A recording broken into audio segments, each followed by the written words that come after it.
অন্নপূর্ণা ভান্ডারে আপনার আরবান এরিয়াতে 3টের বেশি ঘর আছে, তাহলেও আপনি টাকা পাবেন। ধরুন আপনার ফর্মটা ফর ফার্দার ভেরিফিকেশান আছে, সেখানে যে কোনো রিজন দেখাতে পারে। এই একটি ট্রিক্স বলে দেবো, তারপরে কিন্তু আপনার টাকা ঢুকতে বাধ্য হবেন।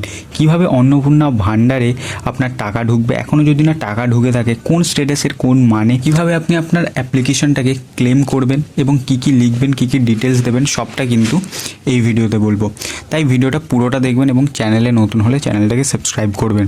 দেখুন বন্ধুরা, বর্তমানে কিন্তু যে টাকা ঢোকার ডেট ছিল 17 থেকে 20, সেটা কিন্তু 17 থেকে 20 তারিখে বহু মানুষের টাকা ঢুকেছে। এবং যাদের যাদের টাকা ঢোকেনি 30 তারিখ পর্যন্ত কিন্তু ডেট আছে, অর্থাৎ 30 তারিখ পর্যন্ত কিন্তু টাকা ঢুকবে। কাদের কাদের টাকা ঢুকবে এবং কাদের কাদের ঢুকবে না প্রথমে আগে জেনে নিন। অনেকেই আছে যারা আরবান এরিয়াতে আছেন, তাদের কিন্তু দেখা যাচ্ছে যে 3টের বেশি ঘর দিয়েছে বলে কিন্তু আপনাদের যেটা আছে, অর্থাৎ আপনাদের যে অ্যাপ্লিকেশনটা আছে সেটা কিন্তু ফর ফার্দার ভেরিফিকেশন হয়ে গিয়েছে বা রিজেক্ট হয়ে গিয়েছে। তাহলে সেটাকে কিভাবে আপনি ক্লেম করবেন? দেখুন বন্ধুরা, আজকে কিন্তু প্রায় 23-24 তারিখ হতে যায়। বহু মানুষের কিন্তু আরবান এরিয়াতে যারা ক্লেম করেছে টাকা পেয়ে গিয়েছে এবং ক্লেম না করা সত্ত্বেও টাকা পেয়ে গিয়েছে। আপনি যদি টাকা না পেয়ে থাকেন, আপনি ক্লেম অপশানে যাবেন। আপনাকে আমার ডেসক্রিপশন বক্সে দেখবেন একটা লেটার লেখা আছে, লেটার বা আপনি যেটা বলতে পারেন রিমার্কসে লিখবেন, সেটা লেখা আছে, সেটা অবশ্যই সেখানে দেবেন।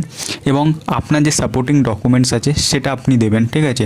যেটা আধার, ভোটার যা আছে সেটা দেবেন।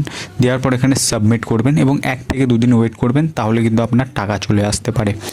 এবার আসা যাক যে টাকা কত তারিখ পর্যন্ত দেবে এই মাসে। 30 তারিখ পর্যন্ত কিন্তু এখনও ডেট আছে এই মাসের টাকা দেওয়ার, তাই ওয়েট করে যান। এখন কিন্তু ছটফট কিছু করবেন না বা হুটহাট করে আবার কিন্তু নতুন যে অ্যাপ্লিকেশন করতে যাবেন না। এবার দ্বিতীয় যেটা আছে সেটা হলো যাদের আন্ডার প্রসেস আছে বা রিজেক্ট হয়েছে তারা কি করবে।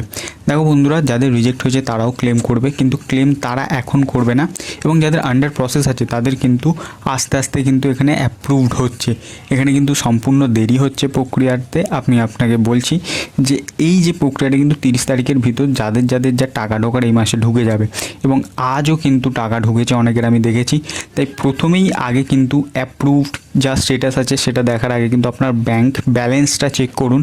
আপনি একবার ফিঙ্গারপ্রিন্ট দিয়ে, যেটা আপনার সিএসসি সেন্টার আছে বা ব্যাংকে গিয়ে একবার আপনি টাকা ডিপোজিট করুন বা কিছু টাকা ট্রান্সফার করুন, দেখবেন কিন্তু অনেকের এরকম করতে কিন্তু টাকা ঢুকে গিয়েছে। এবার যাদের আন্ডার প্রসেস আছে তাদেরও কিন্তু কাজ চলছে, তাদেরও অ্যাপ্রুভড হচ্ছে। তবে যাদের ফর ফার্দার ভেরিফিকেশান আছে তাদের কিন্তু ক্লেম করতে হবে, এবং যাদের রিজেক্ট হয়েছে তাদের ক্লেম করতে হবে। আমি আপনাদের যে চিঠি বা যে লেখাটার আপনি দেখাচ্ছি সেটা কিন্তু দিয়ে আপনি ক্লেম করবেন, এবং অবশ্যই কিন্তু আপনার টাকা ঢোকার চান্স আছে এবারে। এবং শেষ যে প্রশ্নটা সেটা হলো, ধরুন আপনার এই মাসে টাকা এলো না 30 তারিখের ভিতর, তাহলে কি আপনার অ্যাপ্লিকেশান যেটা আছে সেটা কি পার্মানেন্ট রিজেক্ট হয়ে যাবে, নাকি পরের মাসে আবার আপনি টাকা পেতে পারেন? দেখুন, সম্পূর্ণ এটা ডিপেন্ড করছে আপনার স্ট্যাটাসের ওপর। যদি দেখা যাচ্ছে যে ফর ফার্দার ভেরিফিকেশান আছে বা আন্ডার প্রসেস আছে, তাহলে কিন্তু আপনার পরের মাসে, যেটা 14 থেকে 15 তারিখ বা 17 তারিখ যাই বলুন না কেন, সেই মাসে কিন্তু আপনার টাকা ঢোকার এখনও চান্স আছে। এবার দেখা যাচ্ছে যে আপনার অ্যাপ্লিকেশনটা পার্মানেন্টলি ওখানে রিজেক্ট হয়েছে, রিজেক্ট বা মেবি ফার্দার ভেরিফিকেশান করা আছে, কোনো রিজন উল্লেখ নেই, সেখানে আপনি ক্লেম করবেন অবশ্যই। এবং অবশ্যই আপনার যে নিয়ারেস্ট ভিডিও আছে সেখানে গিয়ে দেখা সাক্ষাৎ করুন যে কী রিজন আছে, কিভাবে আপনি এটাকে এই যে অ্যাপ্রুভ করতে পারেন যদি আপনি যোগ্য হয়ে থাকেন। 3টে রুম যেটা আরবান এরিয়াতে আছে সেটার কিন্তু দেখছে না, বর্তমানে কিন্তু ক্লেম হয়ে যাচ্ছে। তাই আপনারা ক্লেম করতে থাকুন, টাকা ঢোকার চান্স কিন্তু 100% আছে। এবং 30 তারিখের ভিতর না ঢুকলে কিন্তু পরের মাস, অর্থাৎ সেপ্টেম্বরের কিন্তু 17 থেকে 20 তারিখ যেমন ডেট আছে, সেই ডেটে কিন্তু টাকা ঢোকার আবার কিন্তু আপনার সুযোগ আসবে।